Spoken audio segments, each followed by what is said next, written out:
É, a ideia desse curso, ela é prioritariamente da gente ler ah, essa, o livro, né, do Foucault, né, a, a História da Loucura, e, é, esse livro, ele, né, aqui a gente tem a edição mais antiga, né, também tem a nova edição de capa dura. Esse livro ele tem alguns traços assim muito especiais. Primeiro, porque ele junto com as palavras e as coisas são as, e também o nascimento da clínica e a arqueologia do saber, talvez os quatro trabalhos do Foucault, que ele auto-intitula como aplicação do método arqueológico, né? A forma dele ler a história através da arqueologia, né? Por exemplo, para quem fez os cursos sobre hermenêutica do sujeito, sobre a questão da verdade, ali já se trata já de um trabalho do que eles chamam da fase genealógica, né, de uma influência nietzschiana no trabalho. Então, ele traz essa questão de que, para quem já leu As Palavras e as Coisas, para quem tem gente que fez curso comigo também sobre as palavras e as coisas, Márcia, bem-vinda, Nales, Bem, bem-vinda, tudo bem? Saudade de vocês. Então, ele tem algo parecido com as palavras e as coisas, né? Uma mesma forma de analisar os documentos, de analisar os registros, de ler toda a literatura e toda a produção, digamos assim, filosófica e das ciências humanas em torno do tema, né? Isso ele é muito parecido. Segundo, que é o livro que faz com que o Foucault tenha uma relevância na academia, né? Até então ele era considerado o aluno prodígio da École Normale, né? Mas com a história da loucura é que ele adquire uma fama, né? Uma fama ainda muito restrita ao espectro acadêmico, né? Tem uma história que eu adoro, muitos de vocês já devem conhecer. Ele basicamente tinha escrito que a história da loucura é uma transformação da tese de doutorado do Foucault, né? E essa tese de doutorado, ele tinha sido aluno do Jean Hippolyte, grande professor da geração anterior ao Foucault, geração do Sartre, do Merleau-Ponty, grande hegeliano, primeiro tradutor do a Fenomenologia do Espírito para o francês, e o Jean Hippolyte indica o Foucault a ser orientado para sua tese pelo George Canguilhem, que é um outro grande professor da história das ciências naturais, né, da biologia, e o Foucault vai, então, marca um horário com Canguilhem, e ele leva já, eu diria para vocês, muito provavelmente, dois terços da tese já pronta, né? E explica para o Canguilhem do que seria, de oferecer uma outra visão sobre a questão da loucura da época clássica. E o Canguilhem recebe a tese com muito ceticismo, né? É muito conhecida a resposta que ele dá para Foucault, que ele diz: todos os autores que você usa é conhecido de todos nós. Se eles dissessem o que você diz, já teríamos dito o que você está dizendo, né? Então, assim, ele imediatamente ele rejeita a tese do Foucault, mas ele diz: o Hippolyte é um grande amigo, por respeito à indicação dele, se me der um tempo, eu vou ler a sua tese e te retorno. E que depois de algum tempo ele chama o Foucault e diz: de fato você tem razão, como que nós nunca tínhamos visto o que você viu? né? Então, essa história é biográfica, mas ela traz um pouco desse peso da força dessa leitura, né?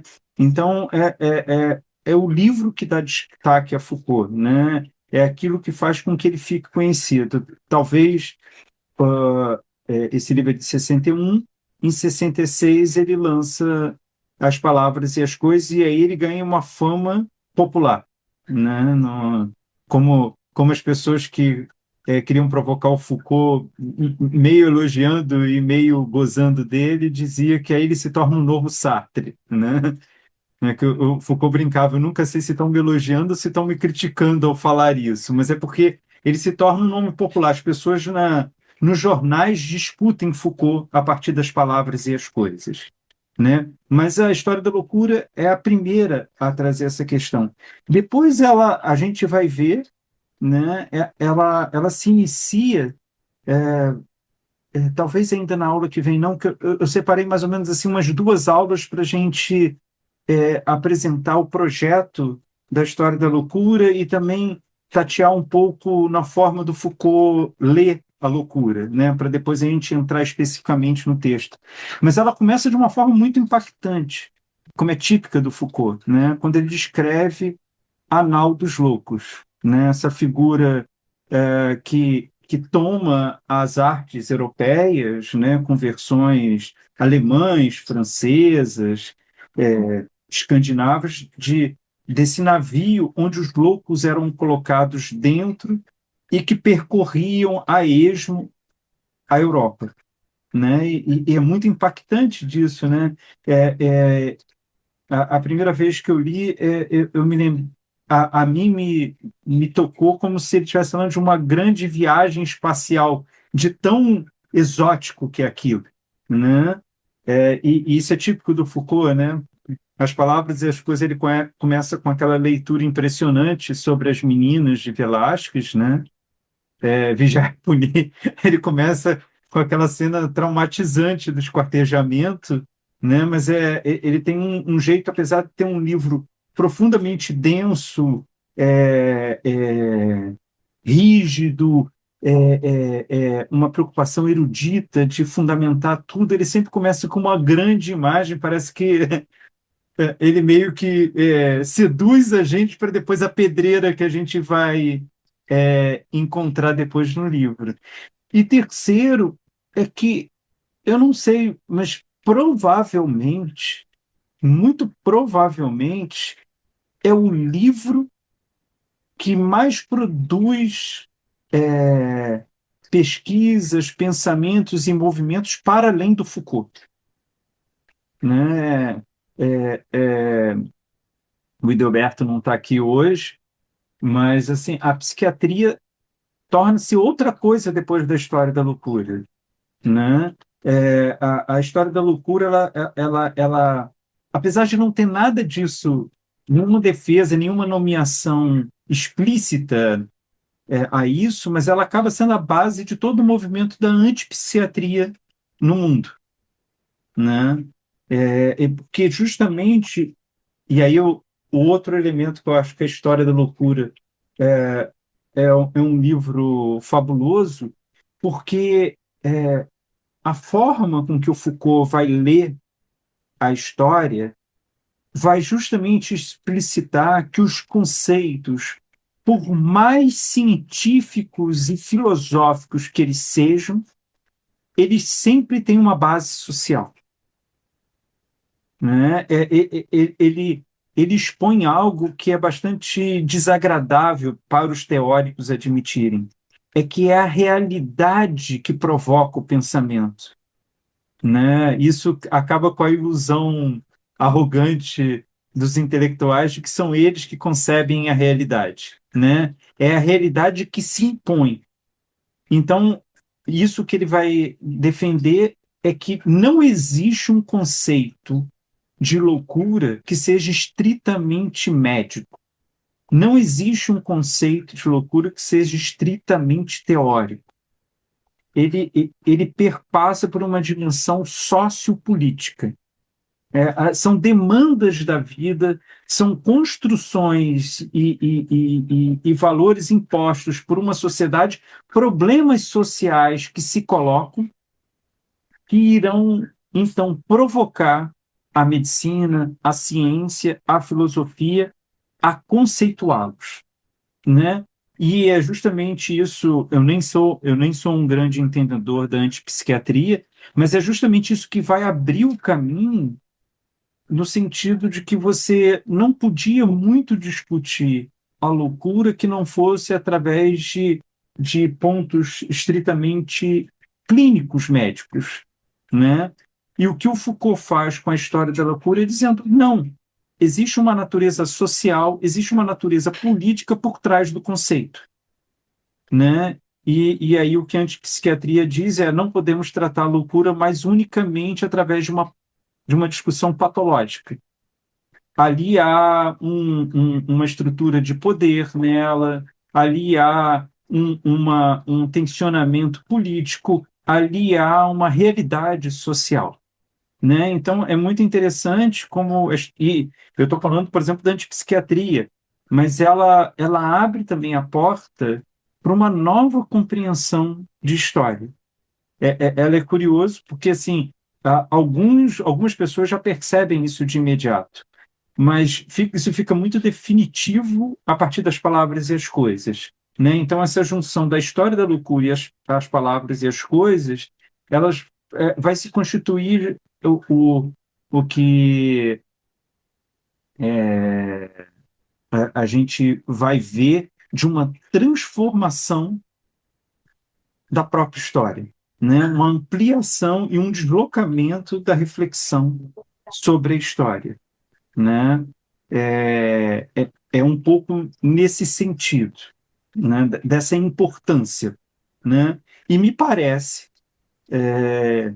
que se tudo isso tem uma discussão de importância na compreensão do que é normal, do que é patológico, se tudo isso tem uma importância de entender como que a teoria ela está entrelaçada com a sociedade, com a cultura, com a política.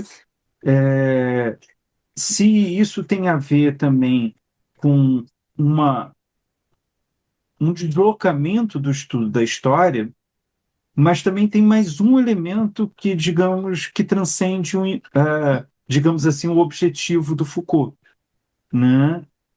Bom, a antipsiquiatria também transcende, mas ele sempre foi simpático a isso. Eu, tipo, nunca pensei, nunca falei sobre isso, mas ele sempre encampou essa ideia, né?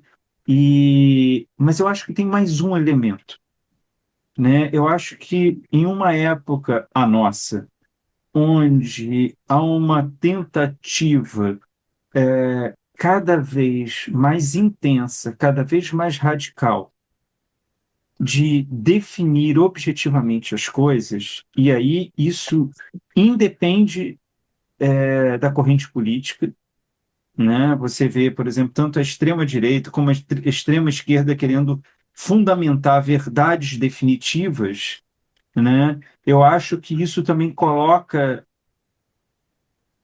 a nós, leitores do Foucault, numa posição bastante delicada de questionar as nossas próprias convicções, né? De compreender que as coisas elas não funcionam num arco de uma causa que produz um efeito, mas que toda a realidade ela é construída muito mais num embate de forças, né? Num entrelaçamento de correntes, né? Então, é um pouco disso que é a ideia desse estudo do curso.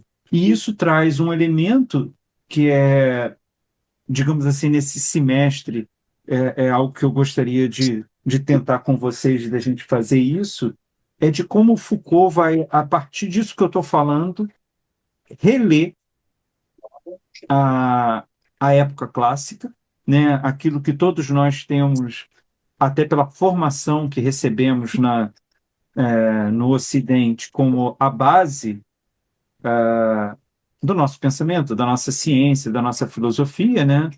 a época clássica, ali, Descartes, todo o processo pós-renascimento, o iluminismo, etc. e tal, como ele vai reler esse processo e vai mostrar, de alguma forma, a partir da leitura da história, dos documentos, dos pensamentos e da ciência, como a loucura não corresponde exatamente àquilo que a tradição nos diz ser a loucura, né? Ele observa e ele se apropria de outra forma, então isso é muito interessante a partir dessa que eu coloquei como subtítulo do nosso curso, né? Essa ideia da grande internação, né? Que é tido até então como, antes de Foucault, como o nascimento do tratamento da loucura, né? E tudo que o Foucault vai dizer é o que a época clássica faz é muita coisa, mas ela só não faz tratamento da loucura, né? Ela em nenhum momento ela está interessada pela de tratar a loucura, porque ela não consegue sequer conceber a loucura como digna de tratamento. É uma outra apropriação da loucura que ela faz, né? Então, o que o Foucault basicamente vai dizer é que a grande internação ela não é o protótipo do hospital psiquiátrico da modernidade, né? Ela funciona de outro nível.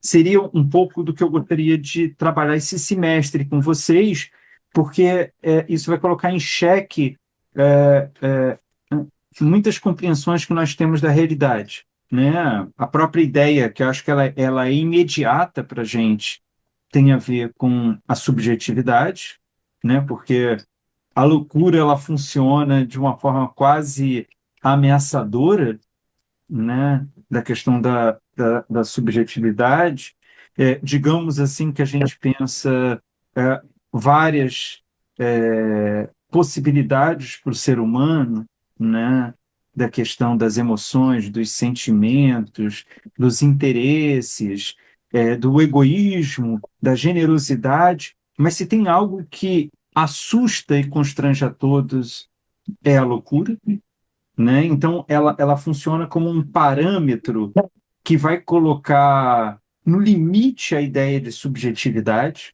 né? E para o Foucault isso funciona o tempo todo através de um tensionamento, né? Então, ele só vai conseguir falar da loucura falando da dimensão sã da vida, né? Ele só consegue falar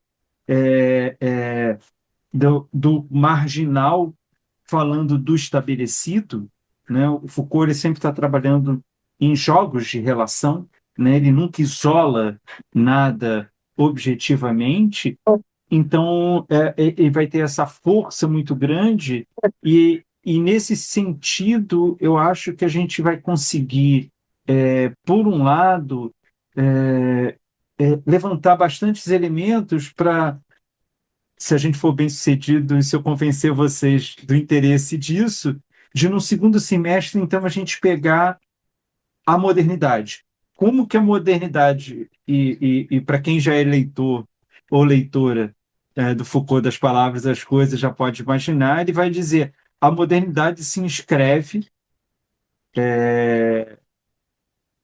à revelia da época clássica, né? E como que isso vai se dar, mas isso aí, digamos, é mais para frente, né? Eu diria quase que é quase garantido que é para o segundo semestre isso, mas é um pouco em relação a isso. Fez sentido o que eu falei? Ou quem quer colocar alguma questão, alguma dúvida desse panorama? Então, é, se a gente toma tudo isso que eu falei, eu diria que a primeira sensação que a gente tem ao começar a ler a história da loucura é a frustração, porque muito rapidamente a gente descobre. tudo que o Foucault não faz é uma história da loucura no sentido tradicional, né? Ele não vai pegar a loucura nos sumérios, depois vinha a loucura na antiguidade clássica, né? Depois ele vai pegar a loucura na idade medieval, depois pegar a loucura no Renascimento, depois na época clássica, depois ele não faz isso, né? A gente não encontra em nenhum momento no livro uma, digamos assim, demonstração do processo histórico em torno da loucura. O que eu estou querendo dizer com isso? De, de descrever e apresentar como a civilização europeia vivenciou a evolução da compreensão do que fosse a loucura, né? Ele em nenhum momento vai fazer isso, né? Tanto que a gente lê o título, principalmente em português, na capa, ele deixa a história da loucura, mas na segunda capa ele vai deixar claro, né? É a história da loucura na época clássica, né? Na Idade Clássica. Porque para ele, de alguma forma, só é possível você entender a loucura se você impor limites históricos bem definidos para entender como aquela sociedade concebeu um certo espaço cultural que possibilitou, então, que certa dimensão fosse chamada de loucura, né? É, Então, o que chama a atenção da frustração, que é bastante natural, é de você ter uma sensação um pouco assim, quase de um estelionato editorial, né? Você compra o livro pensando que é sobre uma coisa e ele fala sobre outra. Para quem conhece um pouco Foucault, essa discrepância entre o que é, no primeiro momento, um título quer dizer e o conteúdo que está naquela obra, vai saber que isso não é raro no Foucault, né? As palavras e as coisas também tem isso, né? A relação das palavras e as coisas tem a ver com o renascimento, que é um elemento do livro só, né? Depois ele vai falar sobre a época clássica, depois ele vai apontar para a modernidade. Então, assim, é um título estranho, né? Tanto que, quando é traduzido as palavras e as coisas para o inglês, a editora utiliza o título A Ordem, como que é mesmo? É a Ordem das Coisas. E ele gosta muito mais desse título, né? Ele diz: o título diz mais sobre o livro. Outro exemplo também muito conhecido é o curso dele no Collège de France, que a gente já estudou em um curso aqui também, que é a hermenêutica do sujeito, que é tudo o que ele não faz, né? Ele faz gato e sapato sobre a subjetividade, ele só não faz uma hermenêutica do sujeito, né? É, e é interessante porque acho que essa desassociação entre a nomeação da obra e o desenvolvimento dela, ela se repete tanto em Foucault, né? Ela é tão presente que acho que já não nos permite mais achar que é um simples erro, né? Que de alguma forma ele se enganou, que ele escolheu mal, que se colocou de outra forma, né? Que poderia ser de um outro jeito. Eu acho que, em certo sentido, ah,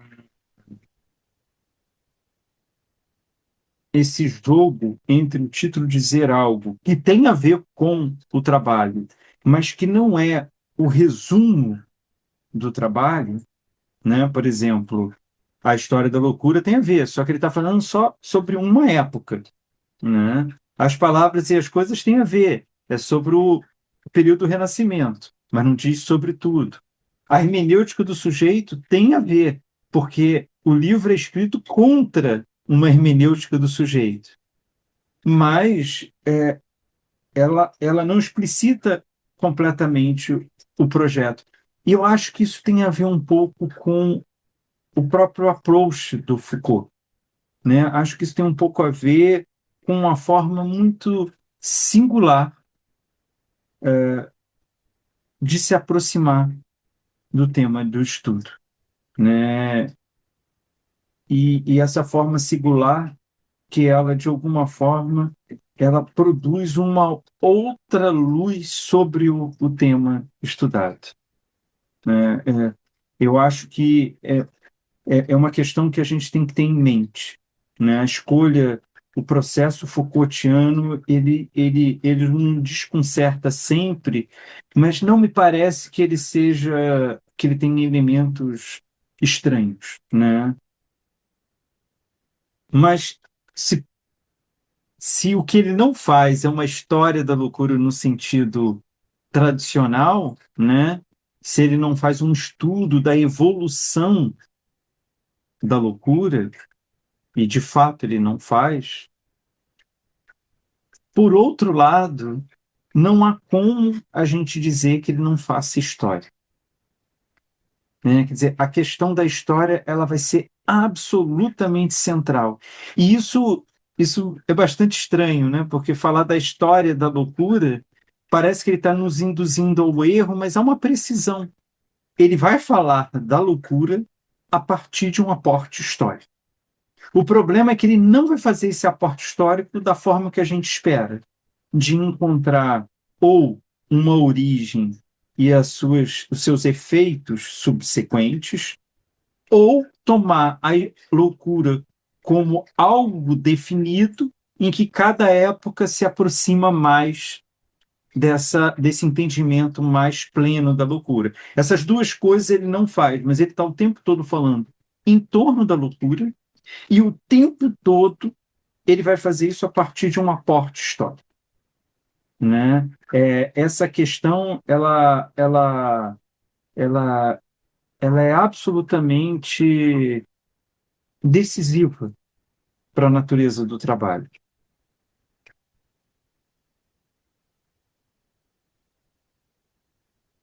Na verdade, a gente pode dizer que a história, um certo modo de lidar com a história, que vai permitir Foucault retirar o conceito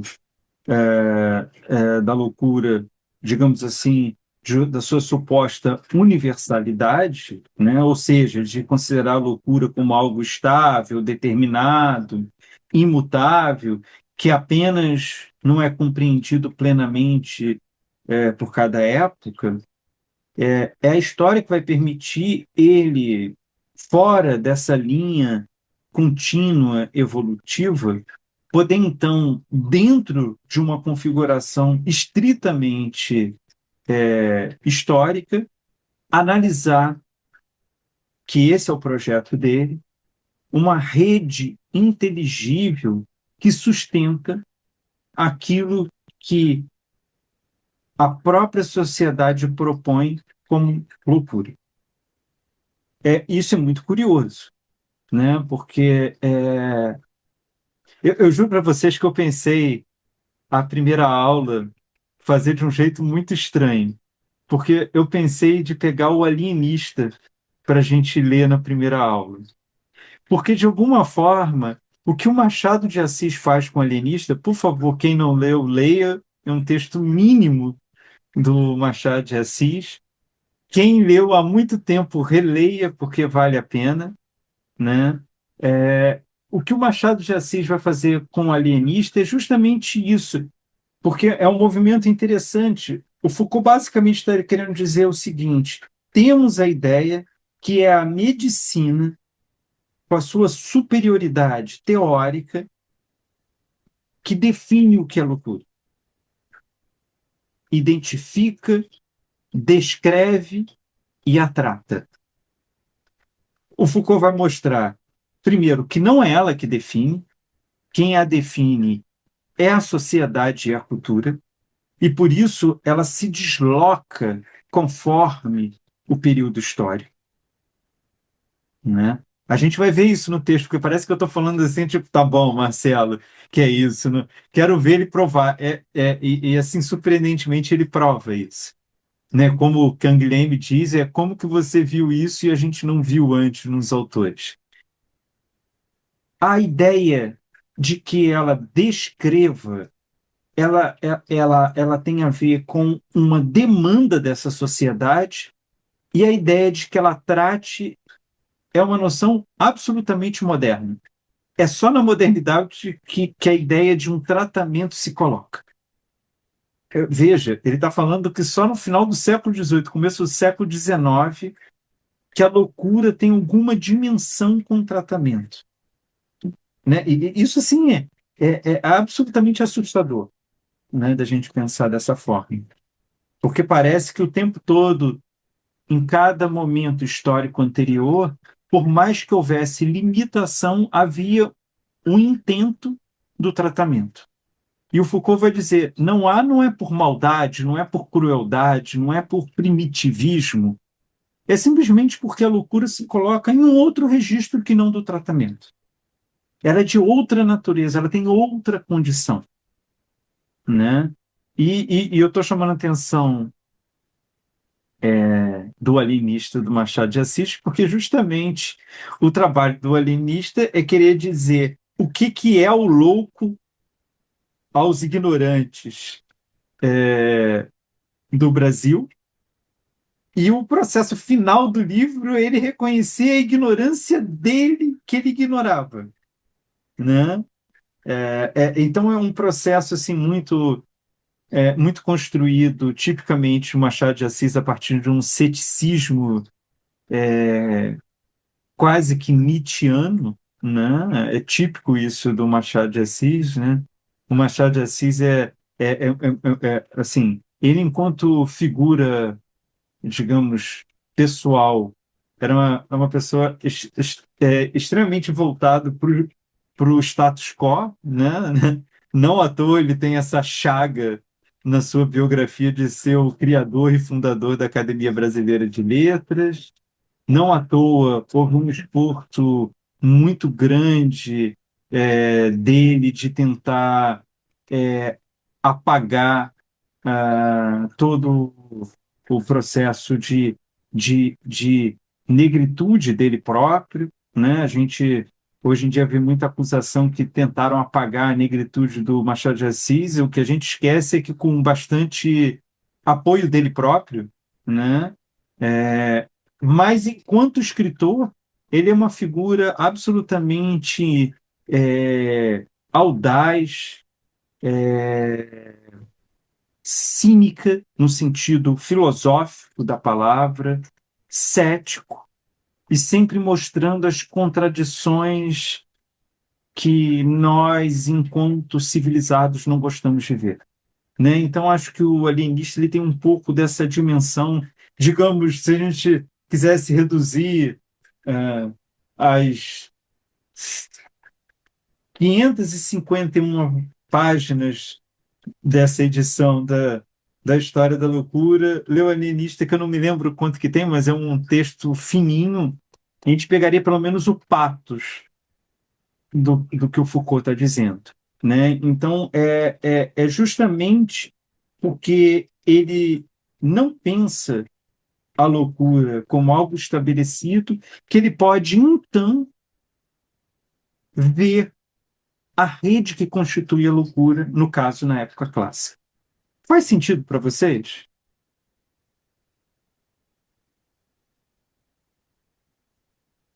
Gente, por favor, se eu estiver falando alguma coisa que não faça sentido, ou que faça sentido, mas que abra os caminhos que eu não. Márcia vai me salvar do Ó, discurso. não vou salvar nem a mim mesma.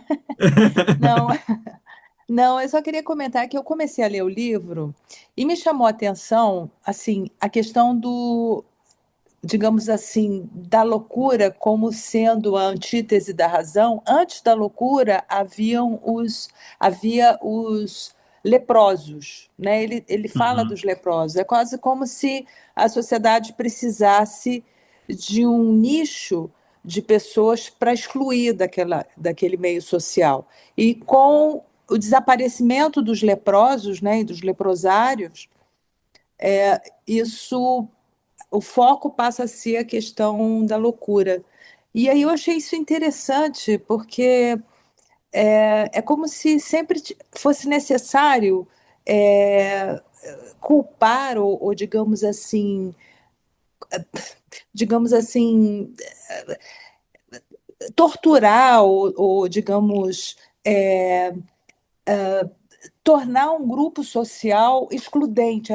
A sociedade precisa excluir uma parte de si. Foi o que me pareceu, mas eu estou muito no início, eu só queria fazer esse comentário. Não, mas certamente eu espero no nosso encontro semana que vem trazer um pouco disso, porque tem uma base muito grande da antropologia no impacto do estudo do Foucault, né? A Lévi-Strauss, tem do Mézières, vai ter um impacto muito grande que é o estudo em torno da ideia do interdito, né? Mas isso, assim, objetivamente, eu vou falar isso na aula que vem, mas vou te falar, Márcia, acho que você captou muito bem, e é tão contemporâneo isso, né? O nós e eles, né? Como que isso funciona numa dimensão de que você, para afirmar a sua identidade, você precisa identificar um grupo que seja marginal a essa identidade, né? E isso é uma coisa. Primeiro, assim, isso tem uma sutileza teórica que é muito importante a gente ter em mente, a gente vai voltar a discutir isso. O que ele está querendo dizer é que, basicamente, não é o normal que define a loucura. É a loucura como aquilo que é excluído que impõe o que é normal, né? Então, digamos assim, toda uma lógica que a gente tem de que existem as pessoas comuns e normais e coitados aqueles que são os loucos que estão fora disso, mas é sempre através da loucura que o normal é definido, né? A loucura, ela sempre tem um caráter que ela vai variar, mas ela sempre está no desviante. E isso que ele vai mostrar como esse desviante ele muda radicalmente uma cultura para outra, né? E nesse sentido, Márcia, a gente também consegue perceber o, a, a influência do estruturalismo no pensamento do Foucault, né? Não vou me perder nessa discussão, né? O Foucault passa a vida inteira dizendo eu não sou estruturalista, eu nunca disse que era estruturalista. Na entrevista que ele fala, eu desafio que vocês digam um único momento que eu disse que era estruturalista, eu mal uso essa palavra, que irrita ele profundamente, mas de fato o estruturalismo serve muito para ele, não por ele ser um estruturalista estrito sensu, mas o estruturalismo ele permite que o Foucault desestabilize a forma tradicional de leitura dos seus objetos de pesquisa, né? Então, por que eu estou querendo dizer isso? É porque ele vai ver a dinâmica entre o sujeito normal e o sujeito louco como funções. Essas funções se repetem. Como essas funções são preenchidas, isso muda radicalmente, né? Então, e isso para ele, Lévi-Strauss vai ser muito importante, porque o Lévi-Strauss é o que traz essa dimensão da função para a antropologia, né? Assim, vou ser bem raso nisso. Mesmo na aula que vem, eu não vou me aprofundar muito nisso, porque eu diminuí o escopo do nosso curso, mas mesmo assim é 3 vezes maior do que os últimos 2 anos de coisa que a gente estudou, então, mas vão me cobrando se eu for adiantando demais, eu vou voltando. A antropologia, basicamente, antes de Lévi-Strauss, eu estou sendo injusto com isso, mas Lévi-Strauss é a figura de proa desse processo, né? Ela era entendida muito de uma leitura entre primitivos e evoluídos, civilizados e subdesenvolvidos, né? O que eu quero dizer? Você tinha uma tabela, não à toa, a tabela era a Europa no seu momento presente como o padrão ouro. Tudo que está abaixo, porque a única leitura que se fazia era tudo que estava abaixo, você media o quanto estava distante da Europa, para você ver o grau de civilização, né? Acho que isso é bastante evidente para a gente, porque é um pouco como a gente não estuda antropologia na escola, mas de alguma forma a gente olha para a história com esse olhar tradicional ainda da antropologia antiga, né? É, e isso se popularizou de tal forma que isso penetrou numa visão preconceituosa da sociedade, né? Que você olha uma outra pessoa que tem um costume diferente do seu, se diz, mas que coisa grosseira, mas que coisa brega, mas que coisa tão mal educada, quando são costumes diferentes, né? O Lévi-Strauss ele traz uma novidade para a antropologia, porque ele vai dizer não há esse padrão ouro para se julgar e classificar as sociedades. Segunda coisa, nenhum antropólogo tem neutralidade para julgar isso, porque todo antropólogo ele vem de uma cultura e, portanto, dentro dessa cultura, da cultura dele, coisas vão parecer próximas e, portanto, vão se assemelhar a uma civilidade e coisas vão parecer muito estranhas. Logo vai se parecer com algo primitivo. E o que ele faz com essa impossibilidade, o Levi-Strauss, é dizer, não interessa muito classificar os grupos, porque isso é inútil, é impossível e inútil. O que interessa é entender as dinâmicas internas das sociedades, das culturas, dos grupos sociais. E para isso ele vai pensar a ideia de que certas coisas funcionam como funções, como estruturas que se repetem, mas não no seu conteúdo, mas na natureza. Então, por exemplo, isso, Márcia, essa ideia de que existe algo que é marginal e tem algo que é estabelecido, central.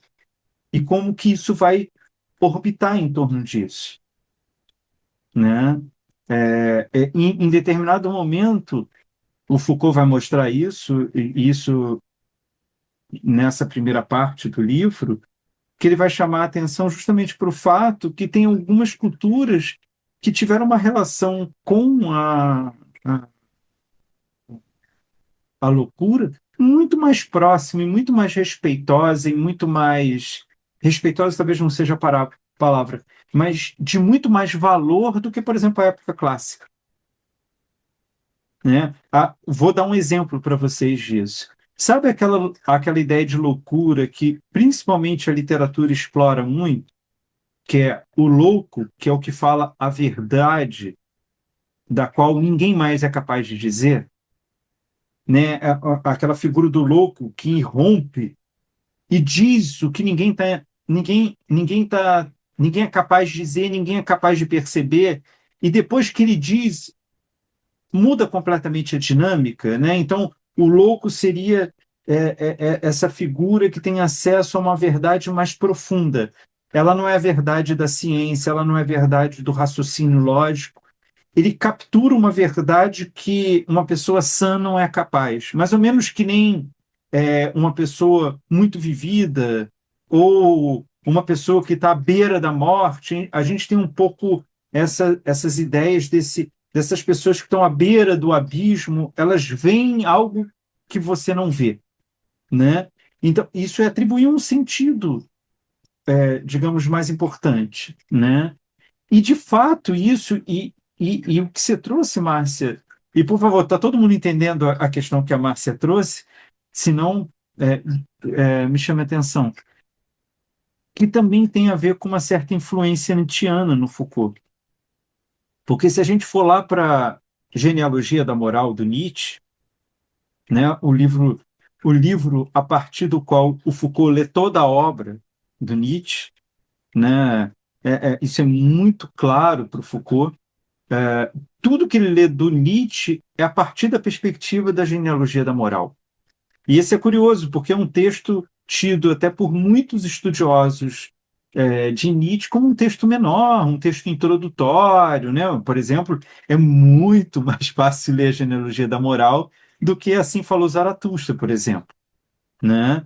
Então, para o Foucault, não. Para o Foucault, ali o Nietzsche capturou uma dimensão muito profunda da modernidade. E o que eu estou querendo chamar a atenção? Para o Nietzsche, essa marca do nós e eles, ela se instaura na Grécia. E ela se instaura na Grécia como o ponto de partida para a decadência. Por quê? Porque para ele, se você for pensar a Grécia antiga, no sentido ali da, da Grécia pré-filosofia, porque para o Nietzsche é isso, a Grécia que interessa é a pré-filosófica, né? É a Grécia dos sofistas, a Grécia da tragédia ática, né? Dessa mistura de realidade com os deuses. Ela é estruturada toda, e o Nietzsche vai falar isso quase com de uma forma, a gente chama isso de tipologia nietzschiana, mas no sentido de quase literariamente, né? Ele não está preocupado em fazer uma leitura objetiva histórica, né? Ele vai criando grandes personagens para explicar o que ele quer dizer. Essa Grécia pré-filosófica é a Grécia do que ele chama do grande senhor grego. E qual é o traço fundamental do, do nobre grego? É que ele afirma a vida. Ou seja, ele vive segundo os seus próprios valores, fazendo com que a sua vida seja o sentido da vida. Isso é uma lógica onde ela não se encaixa na nossa forma de ver o mundo, né? A nossa forma de ver o mundo tem a ver com a dimensão da generosidade, tem a ver com encampar um senso comum de sociedade, né? Algo completamente estranho para o nobre grego, né? O nobre grego ele está para afirmar a vida dele e tudo vem a reboque da afirmação dele, né? E para o Nietzsche, de repente começa a surgir uma figura estranha que fica dizendo para esse nobre grego: não, o que você faz, né, a sua beleza física, a sua beleza de se portar no mundo, a sua beleza ética, a sua beleza política, a sua beleza de arte, isso tudo é equivocado, porque isso não corresponde à verdade mais verdadeira. E a verdade mais verdadeira, em primeiro momento, para o Nietzsche, é a filosofia que coloca, né, dizendo, a verdade está para além da vida, né, a ideia ali, por exemplo, do mundo das ideias do Platão, tudo. Mas o Nietzsche, ele vai irromper com toda a cronologia que ele vai dizer, quem destrói com tudo é a cristandade, porque a cristandade coloca a questão de uma vida mais importante depois da vida, né? A ideia da cidade de Deus, de Agostinho, né, de Santo Agostinho, a ideia de que você deve viver em sacrifício para depois a sua alma se beneficiar disso. E aí, para o Nietzsche, há uma subversão que é você coloca o nós, que são os cristãos, contra eles, que são todos que não são cristãos. E a forma de operar nesse momento entre nós e eles é a culpa, né? A culpa que articula essa distinção entre as coisas. Então, eu estou fazendo essa digressão toda, mas só para a gente entender o que é o de pano de fundo do Foucault, por que ele é capaz de perceber que tem uma dinâmica de uma certa interdição operando aqui, de funções pré-estabelecidas, mas que elas estão vazias de sentido. O que importa é ter essas funções. E aí ele vai tentar analisar como a época clássica vai preencher essas funções. né? Então, de alguma forma, te respondendo, Márcia, é um pouco nesse sentido que a discussão vai se colocar. Gente, fez sentido para todo mundo? Que eu saí falando um monte de coisa aqui a partir da provocação da Márcia. Tá tudo certo?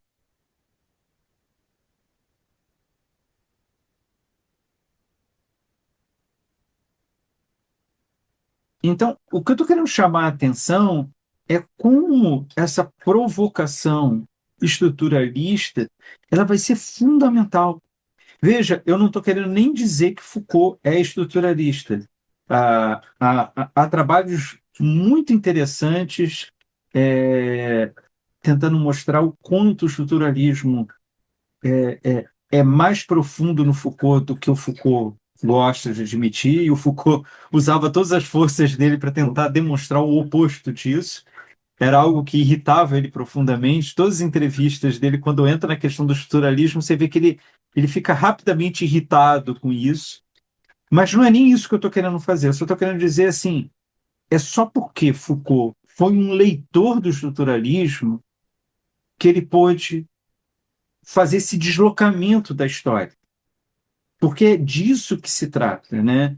Ele é a partir do estruturalismo, da provocação estruturalista, que o Foucault vai mostrar que a história não se realiza através de causas prévias, ou por causa de causas prévias, por determinações anteriores, ou por diretrizes estabelecidas anteriormente. Para o Foucault, a história muda ao acaso. Não há nada que determine a história nas suas mudanças. Isso é profundamente radical e muito provocativo. Mas ele vai se dedicar, e aí, especialmente, a gente vai ver nas palavras e as coisas, como ele vai mostrar isso um momento atrás do outro. Né? Assim, irritantemente, ele vai dizer: olha, isso não é uma tese minha. Isso, basta ter olhos para ler a história. A história ela só tem sentido dentro da sua circunscrição. Então, se você pega uma época, ali tem uma estrutura que vai funcionar de causa e efeito. Mas quando você muda essa cultura, isso se desfaz completamente. E quando eu digo que muda a própria sociedade, né? Alguma coisa muda ali que você não sabe por quê, como, de que jeito, e simplesmente as coisas se transformam, né? O que ele está querendo dizer é que há uma contingência no desenrolar histórico que nenhuma teoria e nenhum sistema de pensamento pode nem prever e nem controlar. Não vamos entrar nessa discussão, mas dá para entender muito bem o quanto ele toma as dores do Nietzsche contra Hegel, né? Assim, é um pensamento que implica com Hegel o tempo todo, né? Basicamente, ele está interditando uma visão hegeliana, né? E eu diria que o Foucault, como eu disse para vocês, ele estudou, foi aluno, provavelmente, do maior hegeliano francês, que é Jean Hippolyte, né? Ele foi aluno e depois amigo pessoal de um grande leitor hegeliano marxista, que é Louis Althusser, né? Então, assim, Foucault entendia muito bem. Foucault dizia que existiam duas. Qual o termo que ele usa? Duas opressões na formação que ele teve de filosofia. É assim mesmo que ele se refere, com essa delicadeza. Uma é o pensamento hegeliano marxista, e o outro era o pensamento fenomenológico existencial. Ele disse: tudo o que eu queria era romper com essas duas opressões, né? Eu diria que depois ele se aproxima um pouco da dimensão fenomenológica existencial. É curioso, porque talvez um dos primeiros trabalhos do Foucault é próximo da fenomenologia. E depois, no final da vida, quando ele vai falar de ética, ele se aproxima de novo. Mas assim, então, nos extremos da obra. do Foucault, né? Assim, a estrutura interna dela é muito pensando contra a fenomenologia e contra o hegelianismo e o marxismo, né? Que ele diz que a cultura que ele se forma, os anos 40, 50, eram terrivelmente dominados por essas duas correntes, né? Que de alguma forma continuam, né? A, eu diria que a academia francesa hoje em dia ela também tem uma corrente muito forte da filosofia da linguagem, mas ainda tem uma força muito grande da fenomenologia, do existencialismo acho que não. Acho que ela só teve enquanto tinham pessoas tipo Sartre, Simone de Beauvoir, Merleau-Ponty. Então, ali da década de 40, 50, ela era realmente muito dominante e o hegelianismo continua ainda muito presente na academia francesa, né? Mas o que eu estou querendo dizer com isso é que, por Foucault, é muito importante essa perspectiva, essa provocação do estruturalismo, porque reconhecer essa inexistência de progresso na história, porque é disso que se trata o estruturalismo para ele, né? A grande força do estruturalismo para ele é interditar a discussão de um progresso na história, né? Porque o estruturalismo ele vai estar preocupado de ver como essas funções operam dentro de um registro. Ele não está interessado na evolução disso, porque não faz sentido dentro dessa lógica. Mas admitir isso, de forma alguma eu queria chamar a atenção para vocês, de vocês, que não vai significar que os acontecimentos históricos estejam submetidos a um relativismo de sentido, onde tudo tem o mesmo grau de relevância, e assim, por exemplo, nada possa ser dito da própria história, né? É nada mais distante do Foucault, isso. Não reconhecer uma evolução da história, um progresso da história, não quer dizer que a história seja relativa, um, uma certa geleia geral, né? Onde tudo tem o mesmo valor e, portanto, é irrelevante. Para o Foucault, uma coisa é a história não possuir uma causa anterior que a sentencie. Outra coisa seria concluir que, por falta de orientação prévia, há uma ausência radical de ordem na história. Para o Foucault, como para Nietzsche, e aí de novo o Nietzsche influenciando a leitura do Foucault, isso é uma exigência da metafísica. A metafísica que diz, olha, para que alguma coisa tenha sentido, é preciso que tenha uma causa anterior, né? O Nietzsche ele gasta tempo com isso, com muita ironia, né? Que ele diz, como que essa falácia durou tanto tempo? Porque a metafísica nunca conseguiu provar a origem de nada, a causa de nada, e ela fica desqualificando tudo que não tem a causa na história, né? Então, isso é muito importante a gente perceber, porque entender isso é entender o ponto de partida do Foucault.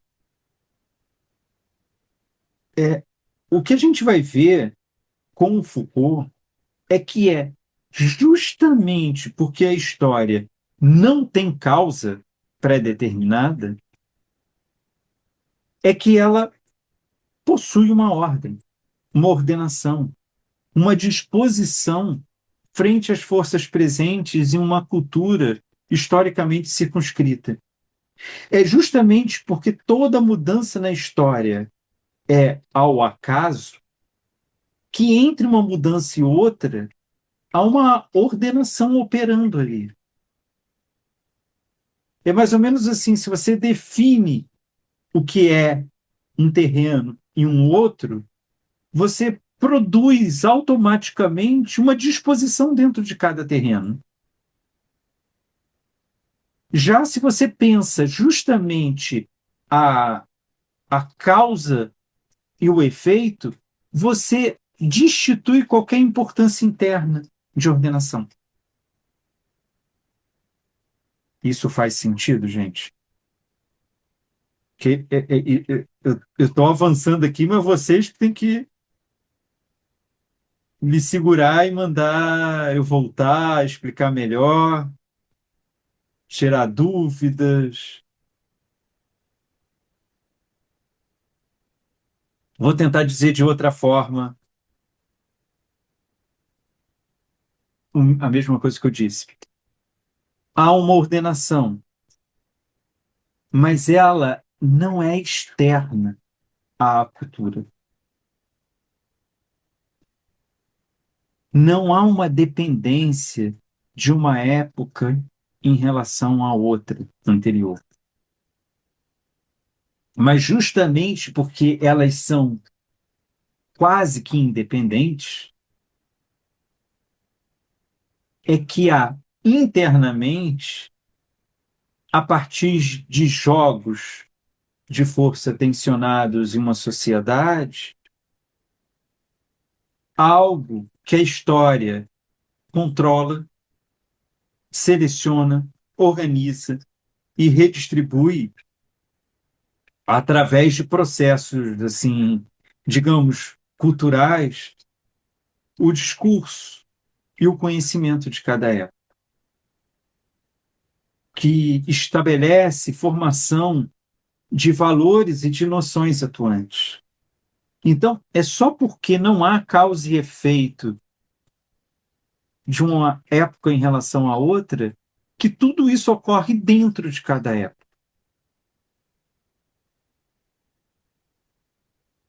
Para o Foucault, quando a gente abandona a ilusão metafísica, ou seja, quando a gente resiste ao ímpeto de encontrar uma lógica unitária que perpassaria toda a história, é outro jeito de dizer da evolução, do progresso da história, é só aí, então, que a gente vai poder ver os acontecimentos históricos efetivamente, como eles se colocam. E assim entender a sua atuação e, a partir daí, poder identificar e descrever as regras internas que suportam as práticas e os saberes humanos dentro daquele contexto.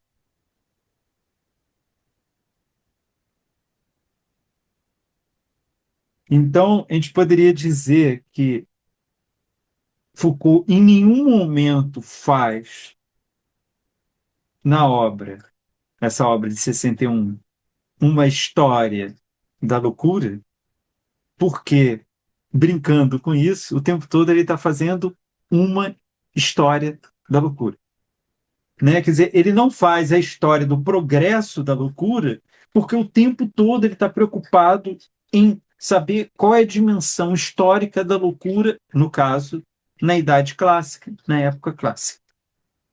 Porque se ele fizesse a história da loucura no sentido do progresso, a singularidade da época clássica seria perdida, porque ela só teria sentido dentro da estrutura de um momento do que importa da loucura que a gente ainda não alcançou.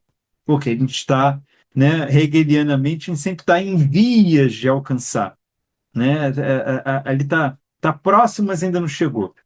Né? Parece aquela conversa quando a gente é pequeno e está viajando com os pais, viagem de 10 horas. Tá chegando, tá, mas desde que saiu de casa tá chegando, né? O Hegel é um pouco assim, tá chegando, já, ó, tá ali, mais um pouquinho a gente chega, né? Mas é justamente disso, nesse sentido. Faz sentido o que eu estou falando? Professor, então, assim, na verdade, então, o que ele faz, falando aqui grosseiramente, né, é um recorte, vamos dizer assim, e essa coisa que você falou de não ter uma causa metafísica me ajudou, porque é aquela coisa, só Deus é causa de si mesmo, aquela coisa clássica, né, e todo o resto é causado. Então, ele faz meio Uhum. que uma análise, tirando tudo isso, como a causa de si, vamos dizer assim, daquele tempo. de acordo com seus processos intestinos, internos, não é? E não, porque um país tal jogou uma bomba no outro, isso gerou um outro, que ele gerou um outro. Não, vamos ver aqueles é mais ou menos assim, uma coisa isolada, recortada, vamos dizer assim, sem um É, Deus, né? Vamos dizer, uma causa. exatamente. Sérgio, é interessante assim para a gente ser rigoroso. O Foucault vai reconhecer que tem coisas que vão se desdobrando e ultrapassando culturas, mas elas não são determinantes. Ele chama isso de reminiscências. Eu adoro essa expressão dele. São coisas que estão ali soltas e nas novas culturas elas vão encontrando outros lugares. Mas aquilo que é decisivo numa cultura é só nela, né? E é interessante isso que você trouxe, né, dessa metáfora do intestino, né? Porque Nietzsche vai dizer que analisar a história é aprender a ruminar, né? E a ruminação ela é interessante porque ela tem a ver com a demora, né? É aquilo que se mantém, se mantém, que tem muito a ver com o processo, por exemplo, clínico psicanalítico, né? Uma das acusações mais clássicas do tratamento psicanalítico é que ele é muito demorado, né? E ele é curioso porque, tipo, quem procurou foi o paciente. Quem está fazendo é o paciente. Quem tem interesse é o paciente. Logo, é o tempo dele, né? Mas é no sentido que faz sentido a acusação, em termos da clínica psicanalítica, é que ela não é objetiva. Então, ela não tem como você chegar lá, você, sabe aquela coisa que hoje em dia ficou insuportável em vídeos no Instagram e no YouTube, né? Eu vou te contar os 10 segredos, os 7 segredos, os 3 segredos, cada vez está mais curto o negócio, né? Que é assim, vou te explicar tudo, né? Eu acho muito engraçado que assim, vou te explicar qual é a essência do Warren Buffett para investir. Nossa, o Warren Buffett teve que fazer a vida inteira dele ser quem ele é para que ele fosse quem ele é. Qual, se, qual é a possibilidade de você escutar um vídeo de 5 minutos e você se transformar num novo, né? Então, assim, é uma coisa que ela é contra a lógica, né?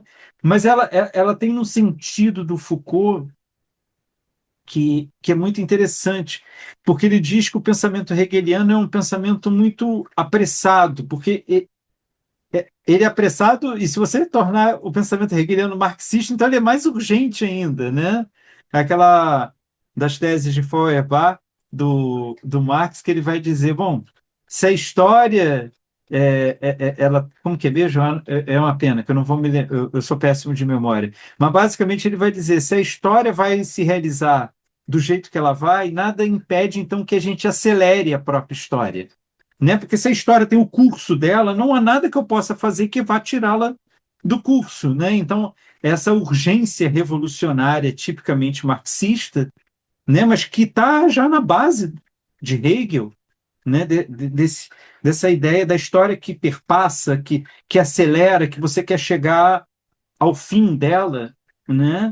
E todo o trabalho do Foucault é um trabalho de demora, né, de se deter naquilo, de demorar, né? É, é mais ou menos a diferença de uma pessoa, ou, por exemplo, quando a gente vai a uma cidade que a gente não conhece, no Brasil ou fora do Brasil, e passa uma semana, e você, vamos supor que você gostou da cidade, tudo, você sai de lá impactado e fala, fala, fala, fala, fala, e você tem a ilusão de que você conhece aquela cidade, né? Aí vai por algum motivo, você vai morar lá 5 anos, você descobre que é outra cidade, que, né? Não... E isso está cada vez pior, né? Eu sempre lembro isso, quem me acompanha há mais tempo, acho que foi a editora da Unesp que lançou os diários de viagem do Goethe, na Itália, por exemplo. O Goethe, quando foi à Itália, ele passou 6 meses Quem faz uma viagem de turismo de 6 meses? Ninguém, ninguém. Se você ficar 6 meses, você diz, eu fui morar na Itália, né? Você não diz, vou fazer turismo. Agora, você imagina o que que você ficar visitando os museus durante 6 meses. De você poder passar um dia inteiro parado em frente ao Davi, por exemplo. Né?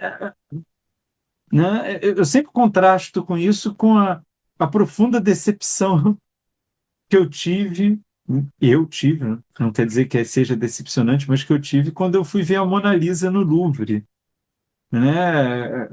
Eu me senti saindo do Maracanã, então, assim, eu era levado, depois de um determinado momento, você é meio que levado, aí, de repente, você chega em frente a ela, aí vem aquela decepção, né? Porque você está esperando a Mona Lisa, e a Mona Lisa é isso. Aí vem a segunda decepção, porque ela está fechada em vidro, e sempre tem um grupo de japoneses, que eu acho que deve ter um revezamento ali de ter grupos japoneses que estão sempre tirando foto. Então você não consegue ver direito, porque tem um reflexo do flash. Eu nunca entendi isso.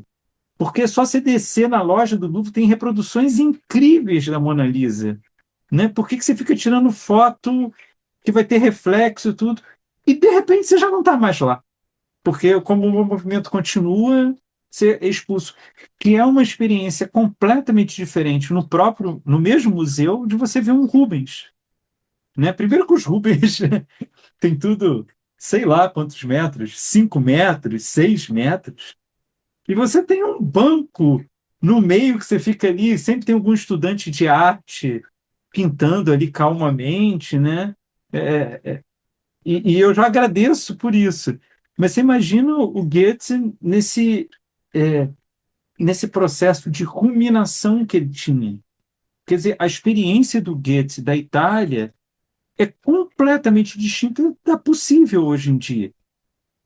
Né? Porque eu diria para você, não é que poucas pessoas têm dinheiro para passar 6 meses de férias na Itália. Eu diria basicamente que quem tem dinheiro para fazer isso jamais vai fazer isso, porque a vida é acelerada, né? A pessoa vai passar um tempo ali, depois passar um tempo em outro lugar e outro tempo, né? Vamos supor que você tenha condições para isso. Então, de fato, Sérgio, você capturou bem uma dimensão importante dessa abordagem histórica proposta pelo Foucault, pela arqueologia, que tem a ver com uma outra temporalidade. Outra temporalidade, tanto no sentido de olhar para a história de outro jeito, né, no sentido mais amplo dessa outra temporalidade, né, dos acontecimentos de outra forma, mas também uma outra temporalidade em relação à postura daquele que se pergunta sobre a história, né? E nisso, assim, o Foucault ele era absolutamente singular nesse processo, né? É uma das coisas que me incomoda muito, que são as publicações póstumas do Foucault.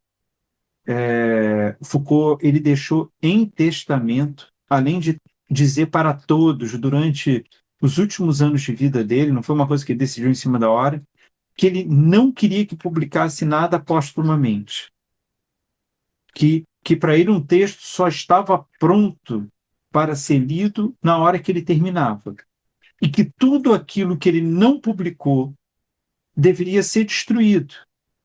E ele brincava no testamento dele, acho que no testamento ou numa carta, agora me perdoem pela imprecisão, que ele diga: não façam comigo o que fizeram com Kafka, respeitem a minha posição, né? É, e aí você fala, mas por que respeitar? Porque realmente os textos do Foucault mudavam completamente, às vezes meses antes, né? Tem um famoso caso que é registrado, né? Que ele, em 65, ele vem ao Brasil, vai à USP visitar um aluno dele, que então era professor da USP, o Gerard Lebrun,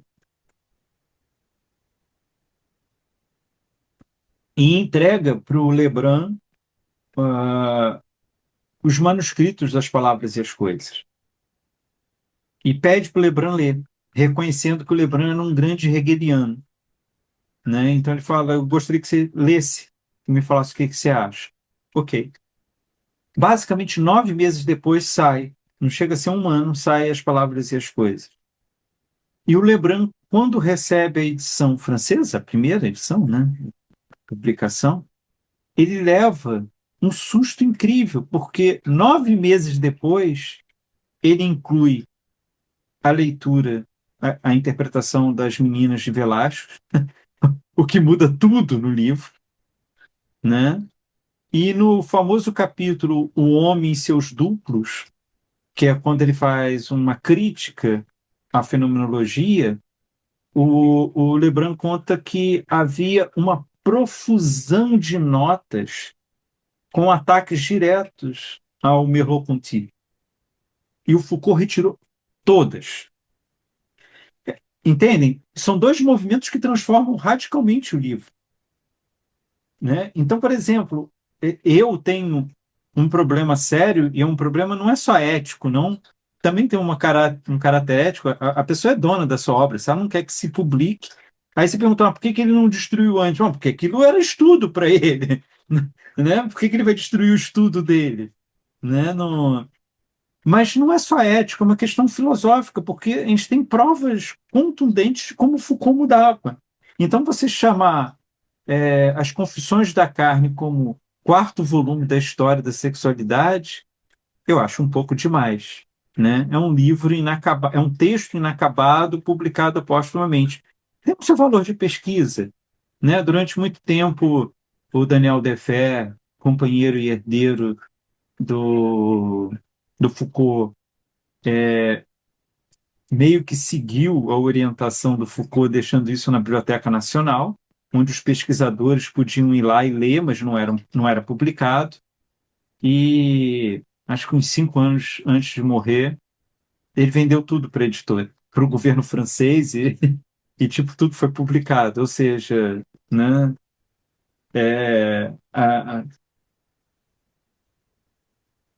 a Camila Palha tem um texto dela no Personas Sexuais que é maravilhoso, que ela diz: toda vez que a cultura desafia a natureza humilha a cultura. E é um pouco disso, né? Quando a necessidade de querer ter dinheiro se confronta com um compromisso ético, o dinheiro humilha a ética, né? Então é mais ou menos isso, e de uma coisa com a outra. Mas essa dimensão, ela é muito importante para o Foucault, né? Tanto que, assim, outra coisa que a gente percebe, Sérgio, dessa temporalidade da história, quando o Foucault, várias vezes ele anunciou em entrevistas, quer dizer, eu estou trabalhando numa pesquisa sobre tal coisa que vai ser meu próximo livro.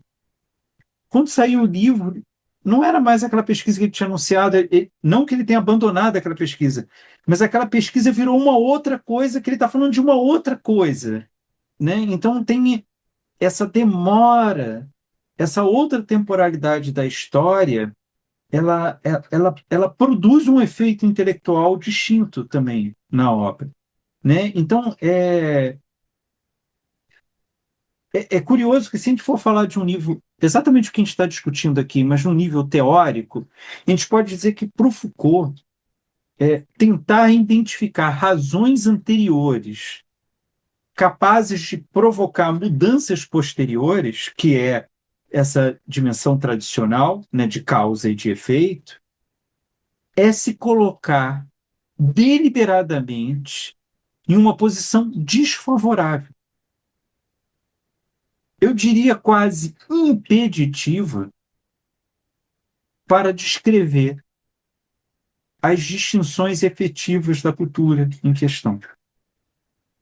Porque você está olhando tão alto que você não vê o que está acontecendo aqui.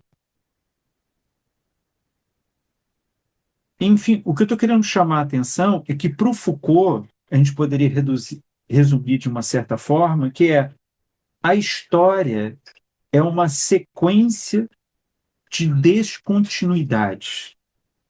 e não uma linha de progresso.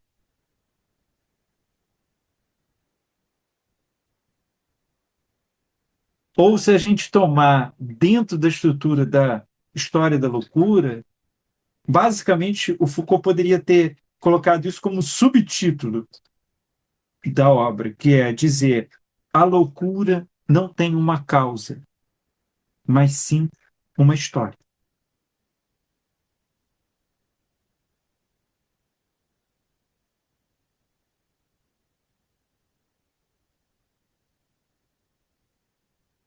E nesse sentido, ao invés de uma relação de causa e efeito, de pensar a história a partir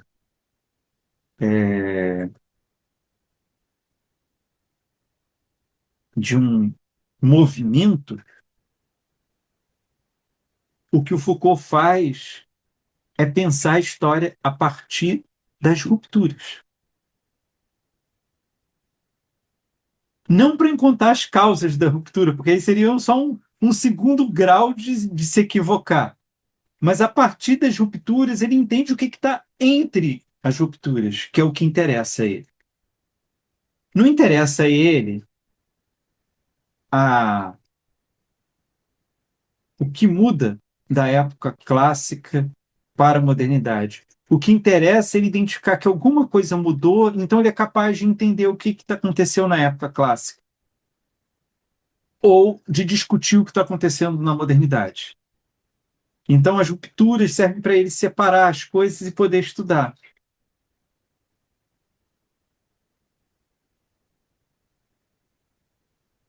Nesse sentido, ao invés de conceber a história como unitária e totalizante, né, como um anterior que condiciona o posterior, o Foucault vai pensar a partir da noção de acontecimento.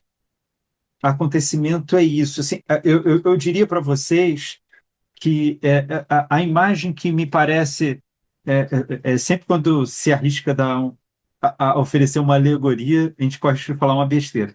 Mas a imagem que eu entendo isso é o seguinte: a tradição ela pensa a, a história, a relação de causa e efeito, quase como você com uma vara de pesca que joga o anzol e puxa o peixe, né? Então tem uma causa que é o molinete arremessando o anzol que puxa o peixe e recolhe, né?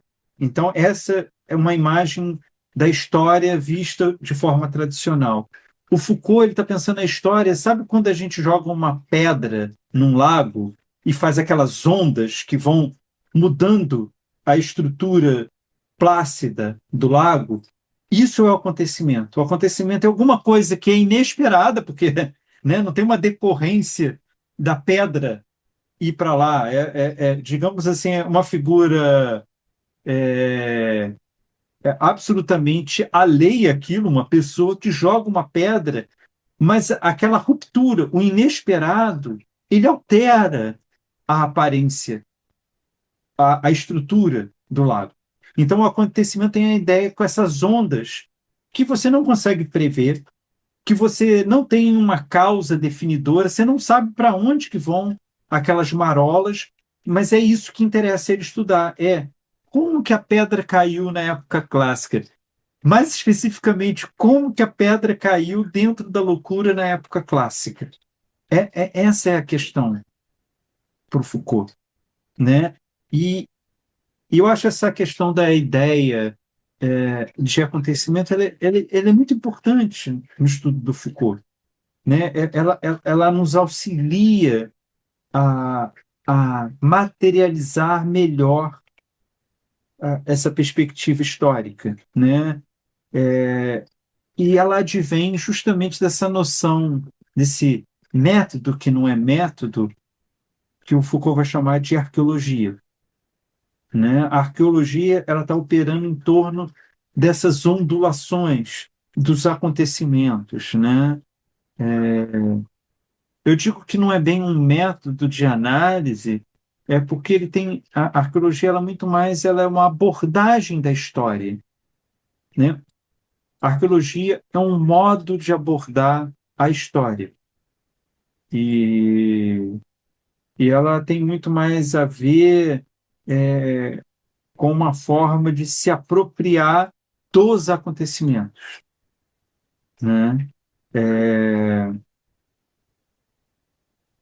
a arqueologia ela busca realizar um levantamento da formação das ciências humanas a partir justamente dos acontecimentos discursivos,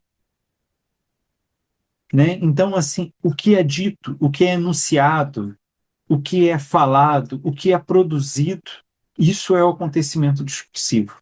Isso é o enunciado. E a partir disso eu entendo como cada fala, cada discurso, cada enunciado vai construir uma rede inteligível que vai permitir que loucura seja tal coisa, né? Ou que a ciência seja tal coisa, né? Nesse sentido, acontecimento, longe de qualquer totalidade, se refere àquilo que efetivamente ocorre dentro de uma circunscrição histórica, né? Por isso essa ideia das ondas no lago, né, que a pedra provoca, né? O acontecimento ele não se explica, ele apenas explicita as forças atuantes. Você não fala assim, mas por que deu essa ondulação? Não, não tem motivo por que você jogou a pedra para o lado. Mas tem porquê. A pedra caiu, ela afunda, desloca a água, produz as ondulações. Entende? O Foucault está preocupado com o que a pedra fez no lago. Ele não está preocupado por que alguém jogou a pedra. Porque se alguém jogar a pedra, por isso que eu avisei que fazer alegorias era horrível, que esse jogar a pedra é o acaso. Não tem alguém jogando a pedra, né?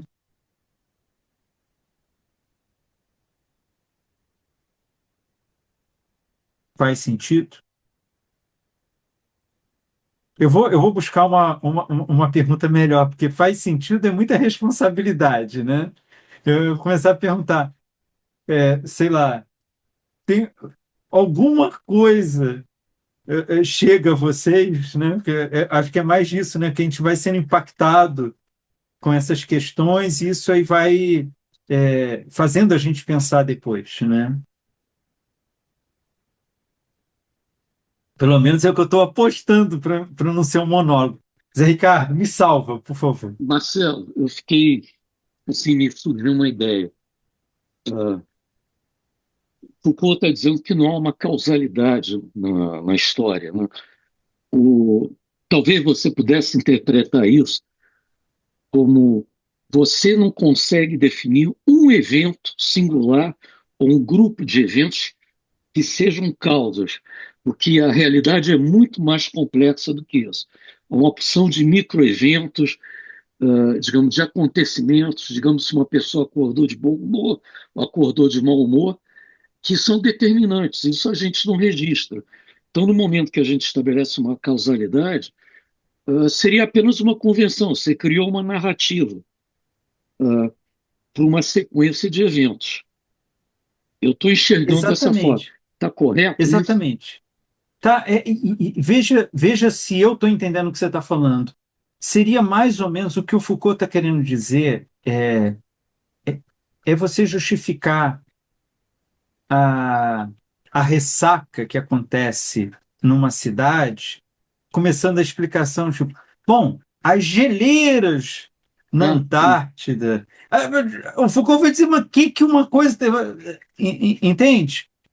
O que importa são as forças atuantes naquela região. E quando você faz esse deslocamento, não estou dizendo nem que exatamente é isso, Zé Ricardo, porque o Foucault vai dizer isso é uma construção em termos históricos, não da geleira. A geleira tem importância, ela produz resultados.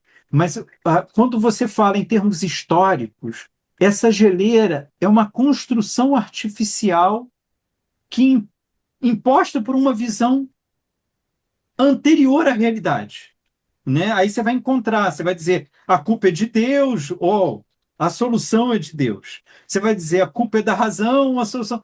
O Foucault diz isso não tem nada a ver com a realidade. A realidade tem a ver o que Deus, a razão, o conhecimento tem a ver dentro daquela praia que teve a ressaca, né? No, como que aquilo se constrói. Então, é nesse sentido, o Foucault diz que toda vez que você sai dessa dimensão restrita, e a restrita dele às vezes são séculos, né? Mas que eu digo, tem uma restrição.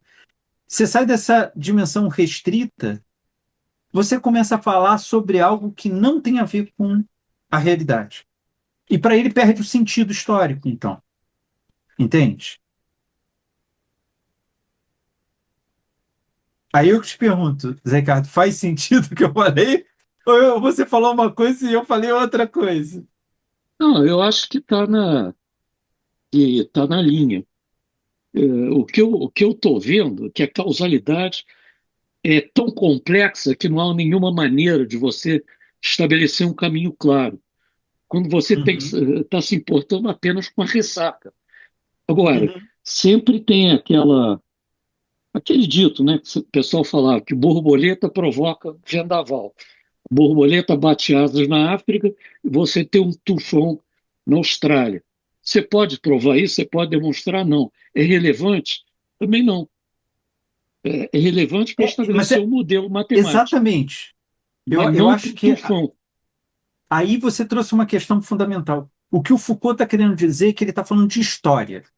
Logo, se não for relevante, não é história.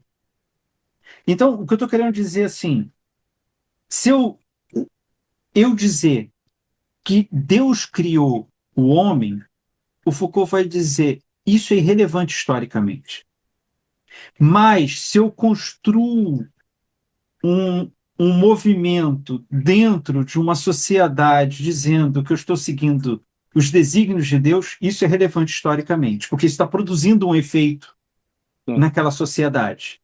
Então, o que o Foucault faz, ele não está ignorando a religião, ele não está ignorando a ciência, ele não está ignorando a filosofia e por aí vai, a medicina, mas ele está interessado como aquilo está imbricado naquela cultura, porque fora disso não diz da realidade, né? É nesse sentido que eu acho que tem a ver com o que você está trazendo, né?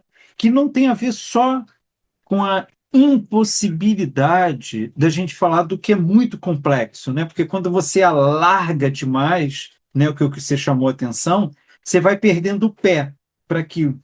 Para o Foucault, quando se alarga demais, o efeito é tão fraco que já não tem mais a ver com a realidade. E aí é irrelevante historicamente, né? Então, é mais ou menos que nem eu cheguei a ver isso, vocês podem ter visto também na época da pandemia, alguém explicando, não, o problema da pandemia é que no século XIII eu comecei a rir, quer dizer, o que que o século XIII vai me resolver o problema que eu estou morrendo por causa de um vírus, né? Veja, não, se a pessoa conseguir provar isso argumentativamente, eu diria para ela que ela devia escrever romance policial, porque o romance policial ele é genial nesse sentido, ele não pode deixar falha nas argumentações, né? Nada mais desastroso no romance policial quando você chega ao final dele e você diz assim, mas a pessoa nunca me entregou, o autor ou a autora nunca me entregou esse elemento durante a história. Acabou o romance policial, porque o romance policial, a graça dele é você fornecer todos os elementos imediatamente e fazer você ir até o final da história sem saber o que aconteceu. Né? Romance policial, para irritar, é aquele negócio assim, acontece um fenômeno inexplicável. Não vale. Né? Então, assim, a pessoa que consegue explicar do século III, que chegou aqui uma causa, isso é um argumento que é muito bom para escrever romance policial. Mas a não ser que você mostre como que isso é vivenciado agora, porque pode fazer isso, né? Mas o que interessa é como que isso é vivenciado agora, né? É interessante porque para o Foucault, essa dimensão da prática, do concreto, do efetivo, é capital para a história, né? Por isso que eu digo que em nenhum momento a gente pode dizer que Foucault não faça história, porque é a única coisa que ele faz o tempo todo. Mas é uma dimensão de história diferente. Daniela, depois eu vou ler aqui a Patrícia. Oi, boa noite. Eu Boa noite. fiquei pensando, Marcelo, quando você trouxe isso, na questão que a gente viveu lá nas eleições com o Bolsonaro, né? Pensando. Até então, a direita se movimentava, mas não estava tão presente. Mas a partir do momento que acontece a facada, e eu me lembro que quando isso aconteceu, eu comentei com um amigo, agora ele ganhou a eleição, mais. Eu fico pensando nesse exemplo, porque a partir deste ato que não era controlado, uma causalidade, havia uma dinâmica na população, na nossa sociedade, que vai um pouco nessa direção do Messias, olha, estão querendo acabar com aquilo que salvaria. Então, acho que é entender um pouco por que é que aquilo pode ser uma marca que, na minha opinião, foi muito decisiva nas eleições, porque começa a se olhar para alguém que até então não era tão expressivo, que era talvez até meio chacota. Quem é essa pessoa que se coloca? Mas havia na sociedade, acho que essa busca, esse anseio de uma resposta, de um salvador, e ali é um sinal. Então, não sei, me faz pensar um pouco nisso. Faz sentido o que eu pensei? Completo, completo. E é curioso porque, justamente, assim, se a gente pensa tradicionalmente, isso seria irrelevante, porque o problema é como que a nova república se constituiu, os conchavos, etc. e tal. E isso foi decisivo por vários motivos, e um dos que estudiosos de eleição chamam a atenção é que ele conseguiu uma justificativa para não participar de nenhum debate. E como ele perde todos os debates, isso fez com que ele não perdesse voto, né? Por exemplo. Coisa que, por exemplo, até então, não sei, porque a sociedade americana anda mudando muito, mas coisa que até então a sociedade americana não aceitaria, mesmo o Trump, que vai mal nos debates, ele tem que ir, porque há uma compreensão, por exemplo, da sociedade americana que se você não dá a cara a tapa, como que você quer governar o país? Né? Você tem que estar disposto a... Né? E olha que o debate americano é briga de foice, né? Porque, assim, a sensação que eu tenho é que se os jornalistas perguntassem do jeito que perguntam nos Estados Unidos, se o opositor falasse do jeito que fala aqui, né? O Datena já teria jogado cadeira há muito mais tempo, né? Porque lá o ataque, assim, né? E não é só lá, acho que foi, eu não me lembro agora, mas eu acho que foi na eleição do meu Deus, qual é o nome do presidente da França? Estou me lembrando só do Sarkozy agora. Macron, Macron. O Macron. Na eleição do Macron, na primeira eleição dele, eu estava em Paris no período anterior, e aí eu assisti alguns debates. Eu falei, meu Deus, se perguntasse assim no Brasil, o jornalista era demitido na hora, não importa nem de que lado que tivesse. Né? É uma natureza muito diferente. Né? Aqui no Brasil, os debates são irônicos, provocativos, mas eles têm um certo jogo que tem a ver um pouco com a nossa hipocrisia, né? A nossa hipocrisia como sociedade, né?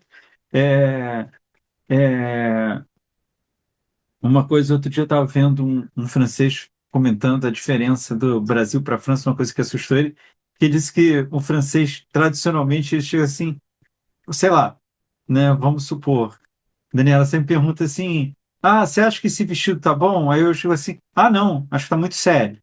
Um francês responderia para você. Aí ele disse, o brasileiro disse assim, não, muito interessante o jeito que você jogou com a cor, e olha que tecido bonito, que não sei o quê. Talvez um pouco menos de cor, mas de qualquer jeito está muito bonito. E ele disse que no começo ele falava assim, meu Deus, o que que ele me disse? Eu não entendi se ele disse sim ou não, certo ou não. E hoje em dia eu já aprendi que eu capto o que ele quer dizer. E ele até disse outra coisa, que ele disse, sabe o que eu passei a gostar mais? Porque é mais amoroso o jeito de dizer. Aí o outro rapaz disse, não, é muito mais falso. E são as duas coisas. É mais amoroso e é mais falso, né? Então, o que eu estou querendo dizer? Eu estou falando aqui de exemplos bobos, e são exemplos que nem entram no campo do Foucault, mas eles nos ajudam a perceber o quanto quando, né, como o Zé Ricardo chamou a atenção, quando eu amplio demais, tá, o meu campo de visão, a singularidade se perde. Eu não vejo mais ela. Né? Esse é o sentido do Foucault. Por isso, assim, o Foucault não responde isso, que ele não é bobo, né? Mas ele poderia responder para o Canguilhem que ninguém viu porque ninguém olhou direito. Porque as pessoas iam ler os autores com, com esse olhar amplo da teoria. O que o Foucault faz é o contrário, ele lê sem teoria. De fato é isso, ele não tem uma teoria. Por isso que ele se irrita tanto de chamarem ele de estruturalista. Porque apesar dele achar que o estruturalismo é muito importante, ele nunca aplica o estruturalismo estrito sensu.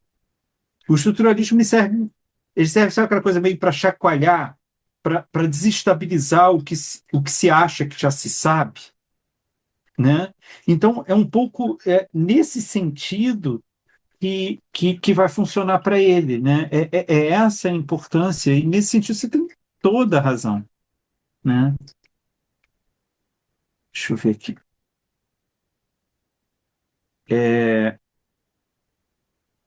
Patrícia colocou: e se a causalidade fosse clara e determinante, poderíamos replicar os acontecimentos. Não existe uma relação infalível entre determinados eventos, e eventos produzem relações diversas em sociedades diversas. Exatamente isso. Mas a provocação ela é interessante porque a nossa época pensa o oposto. Ela quer que a história seja replicada o tempo todo. Por isso que eu chamei a atenção no negócio da pandemia, porque na pandemia foi muito claro, porque era algo que era inesperado. Por exemplo, hoje, com essa tragédia da guerra da Ucrânia, a guerra de Gaza, a guerra do Irã, cada vez parece mais possível ter uma terceira guerra mundial. E se ela acontecer, tem muita gente há muito tempo, Márcia conhece isso muito melhor do que eu, na diplomacia, na ciência política, na política internacional, pensando isso há décadas, porque os elementos estão aí como possibilidade, né? Não vai ser Agora, a pandemia foi uma surpresa, né? E eu sempre gosto de lembrar disso, que é um vírus que nem de perto era o mais letal. O problema da Covid é que ele levava a uma imensidão de pessoas precisarem de UTI. E isso que provocou o caos total e a morte, porque não existe país que tenha tanto UTI assim para atender as pessoas, né? E ali você pode ver o quanto as pessoas tentam replicar os acontecimentos históricos, né? Foram lá para a peste negra, foram para a gripe espanhola, ver o que replica, o que repete, né? E, de fato foi algo novo. E toda vez que a gente tenta replicar, a gente mais se perde E quando eu digo se perde mesmo, se perde como capacidade de entender o que está acontecendo, e a gente perde a capacidade de entender quem nós somos dentro do que está acontecendo. Então a gente se perde mesmo também, do que a gente entende as coisas. É um pouco disso.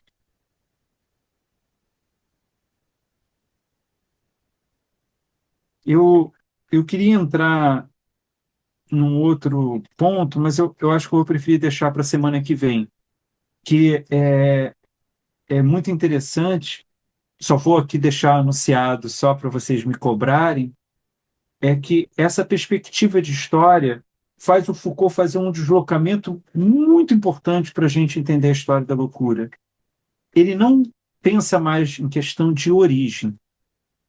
Ele vai propor uma outra noção para a história, que ele vai chamar de arquivo. É porque a história não tem origem, é que ela produz arquivo. E todo o trabalho da história é um trabalho de arquivo. Mas isso eu vou deixar para a semana que vem, que é um desdobramento disso, mas acho que traz elementos novos para a gente avançar, digamos assim, nessas duas aulas introdutórias e aí que a gente vai desdobrando. É, as outras aulas também sempre vão ter um elemento de introdução, mas essas duas são evidentemente introdutórias. Alguém gostaria de fazer uma questão final, trazer algum ponto, ou, ou deixar a cabeça assimilar isso para a gente retomar as dúvidas no começo da aula também é uma boa estratégia. Ruminar. Ruminar. Exatamente. Gente, muitíssimo obrigado. Devo manifestar a minha alegria de reencontrá-los e de a gente estar junto aqui nesse estudo e estava com saudade de vocês. Muito bom estarmos juntos aqui. Nos vemos quarta-feira que vem.